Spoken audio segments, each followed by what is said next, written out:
Le sommeil est indispensable à notre organisme. C'est vital. Dormir permet à notre corps de se régénérer, à notre cerveau de se reposer et de remettre nos idées en place. Alors que se passe-t-il exactement quand vous arrêtez complètement de dormir ?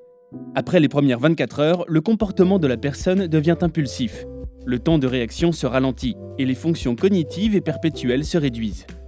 Après 48 heures, le système immunitaire commence à s'affaiblir et la capacité de notre organisme à métaboliser le glucose diminue d'une façon significative. Après 3 jours sans dormir, la personne commence à avoir des hallucinations, devient paranoïaque et peut même entrer dans une psychose à cause de la privation du sommeil. Pour chaque 24 heures sans sommeil, le cerveau perd 25% de ses capacités. Le manque de sommeil peut créer de graves problèmes, comme l'obésité, le diabète et une hypertension artérielle. Dormir permet aussi au cerveau d'éliminer ses déchets. En 2014, un supporter de football est mort d'une crise cardiaque après être resté éveillé pendant 48 heures pour suivre la Coupe du Monde. Des études ont révélé que dormir moins de 6 heures par nuit multiplie le risque d'AVC par 4,5.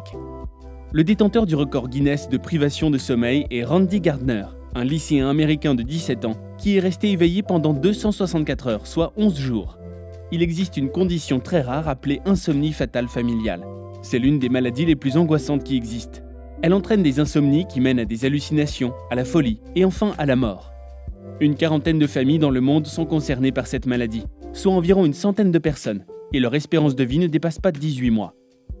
Pour résumer, le manque de sommeil peut être dangereux. C'est pour ça qu'il est essentiel de dormir régulièrement, entre 6 à 8 heures par jour.